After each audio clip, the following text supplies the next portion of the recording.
ஹாய்ங்க. இன்றைக்கி நம்ம வீட்டில் ரவா சேமியா தாங்க. நமக்கு விருப்பப்பட்ட காயெல்லாம் ஆட் பண்ணி இப்போ நம்ம செய்கிற மாதிரி செய்யும்போது இது நம்மளுடைய ஃபேவரட் டிஷ்ஷாகவே மாறிடுங்க. இதுக்கு ஒரு கடாயில் கொஞ்சமாக எண்ணெய் ஊற்றி சேமியாவை போட்டு ஓரளவுக்கு வறுத்துக்கலாம்.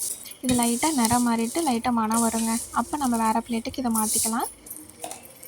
இப்போ கடாயில் எண்ணெய் ஊற்றி கடுகு, கடலைப்பருப்பு, உளுத்தம் பருப்பு ஆட் பண்ணிக்கலாங்க.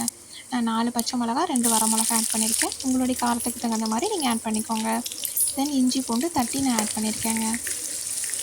அதுக்கப்புறம் மீடியம் சைஸ் பெரிய வெங்காயத்தை நீள்வாக்கில் அரிஞ்சு நான் ஆட் பண்ணியிருக்கேன். இது ஓரளவுக்கு வணங்கினதுக்கப்புறமா ஒரு பழுத்த தக்காளி சின்ன சின்னதாக கட் பண்ணி ஆட் பண்ணியிருக்கேங்க. கூட கேரட், பீன்ஸ், பச்சை பட்டாணி நான் ஆட் பண்ணியிருக்கேன். உங்களுக்கு தேவைன்னா இதில் முட்டைக்கோஸ் கூட ஆட் பண்ணிக்கலாங்க. பச்சை பட்டாணி இல்லை அப்படின்னா காஞ்ச பட்டாணியும் ஓரளவுக்கு ஊற வச்சு 4 விசில் விட்டு இறக்கி ஆட் பண்ணிக்கோங்க.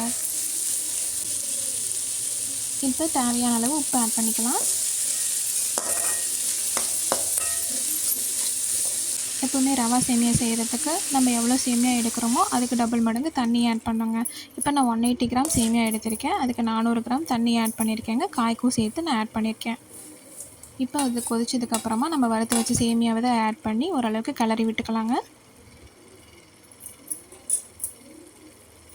இது கொதித்து ஓரளவுக்கு வெந்ததுக்கப்புறமா அடுப்பை சிம்மில் வச்சுக்கலாம். அடுப்பை சிம்மில் வச்சுட்டு இந்த மாதிரி லைட்டாக கிளறி கொடுத்துட்டே இருங்க. இப்போ தண்ணியெல்லாம் ஊற்றிடுங்க. இப்போ சேமியா அப்படி பலன்னு நல்லா வெந்துடும். இது நல்லா வெந்ததுக்கப்புறமா கொத்தமல்லி தழை தூவி இறக்கிக்கலாங்க. அவ்வளோதான். இப்போ டேஸ்ட்டான சேமியா நமக்கு ரெடி. இது கூட தேங்காய் சட்னி வச்சு சாப்பிடும்போது செம்ம டேஸ்ட்டாக இருக்குங்க. நீங்கள் கண்டிப்பாக ட்ரை பண்ணி பார்த்துட்டு எப்படி இருந்ததுன்னு சொல்லுங்கள். வீடியோ பிடிச்சிருந்தா சப்ஸ்கிரைப் பண்ணிக்கோங்க. தேங்க்யூ.